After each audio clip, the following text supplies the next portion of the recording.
Hey, before we continue, please consider subscribing to two excellent channels about IT, Avocodus and AveTech. Avocodus is a great channel with programming tutorials and IT humor, and AveTech is about the stories behind tech and business. Links are in the description. Thank you.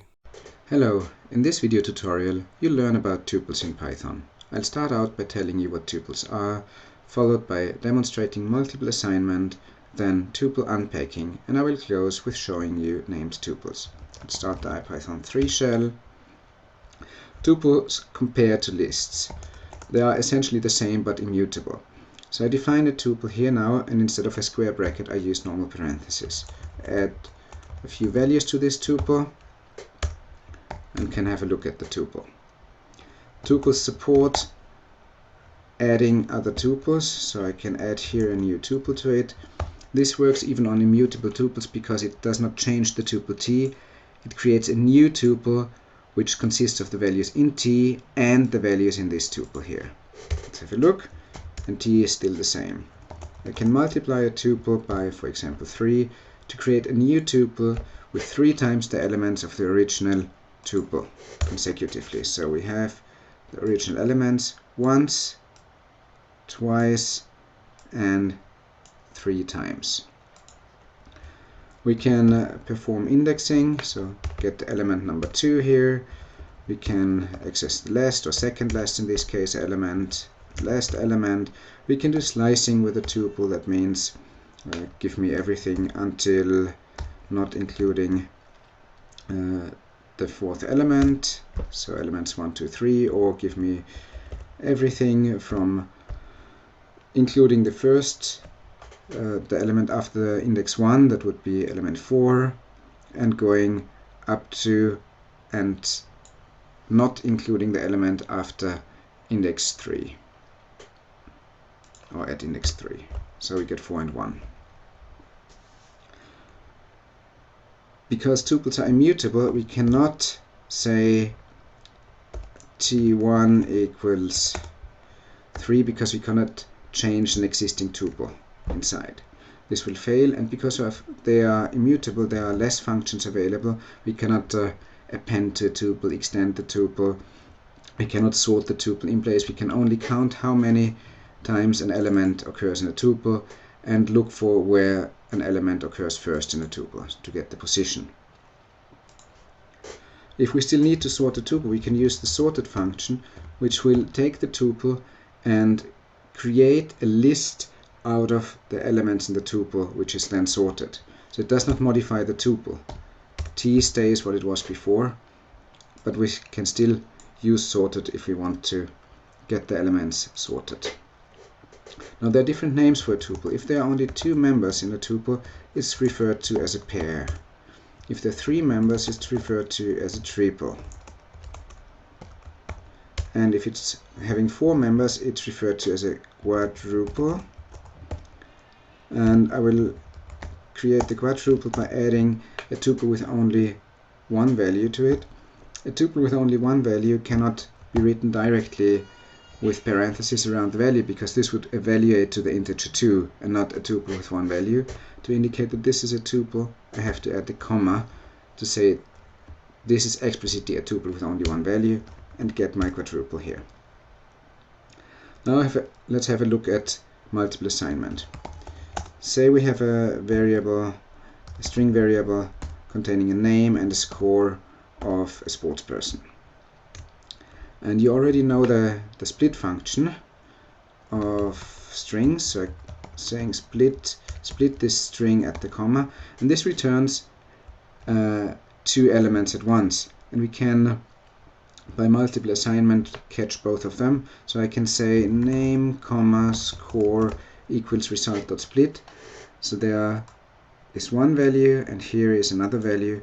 The first goes into name and the second into score.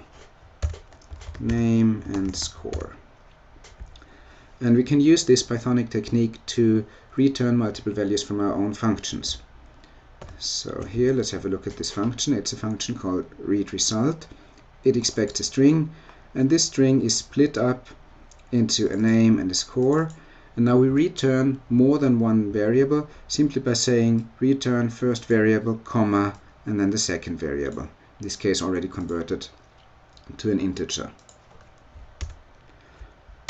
We can try this out. We can, as before, say t is read result of result to get all the values inside a single tuple. So the tuple t has Joe and the number 117, but I can also say name, comma, score is read result of result and get the results split up in separate variables.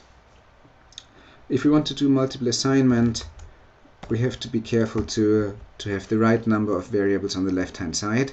So if I have a function that does nothing but return 3 variables or 3 values, I can either say t is the result of f and get everything inside of a tuple, here it is, or I can say a, b, c is the result of f. So this goes into the first variable, this in the second, and this in the third, just as expected. But the one thing I cannot do is to provide the wrong number of variables. I cannot say a comma b equals f. This will fail because you can either have a tuple returned or, in this case, 3 values.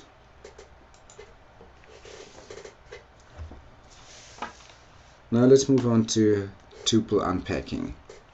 When we define a function that expects a number of parameters, let's say x, y, and z, and just for demonstration purposes this function does nothing but prints out its parameters x, y, and z, and we use the format function that we've seen before, x, y, and z. Just to demonstrate the function, I'll call it with these values here, x, y, and z. And if I have a tuple that has these values, 1, 2, 4, I can use the values of the tuple inside the function call. However, I cannot use them directly. If I do f of t, the tuple t will go into x, and y and z will stay undefined, which doesn't work. So here we get an error because we're missing 2 parameters. If I want to use the values inside t, I have to call the function with a star in front of t, which means unpack the values inside the tuple and use each value as one parameter. This will be the first parameter, this is the second parameter, and this is the third parameter.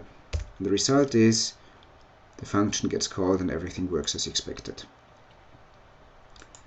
Finally, let's have a look at named tuples, because tuples are just like lists, so we have to memorize which value is which. Is this x, or is this x, which one is y, which one is z. Unless there's an easy to memorize convention, it's good that we can name them. In order to do so, we import from the collections module the named tuple. Import named tuple. From collections, import named tuple. And I will define a point which is a named tuple going by the name point that has the fields x, y, and z. And I can use it, p1, to define multiple points now, multiple named tuples. Let's say my first one is 3, 5, 1. Or I can define them slightly different by saying point x equals 4, y equals 1, and z equals 23. Both are named tuples. This is p1, this is p2, and here the default string output is already much easier to read. We see which value corresponds to which name, and we can access the values either way we want. So we can say p1 at position 0 or p2 at position 0, but likewise we can say p1.x or p2.x to get the values stored at the name x and y, which is sometimes a lot easier and avoids confusions and therefore bugs. In this video tutorial I've told you a little bit about what tuples are, about multiple assignment, that means getting more than one return value of a function immediately into more than one variable. I've told you about tuple unpacking, that means having the members of a tuple used as the parameters to a function, and we closed by discussing named tuples. I hope you have picked up some new techniques that will be useful for your programming. Bye.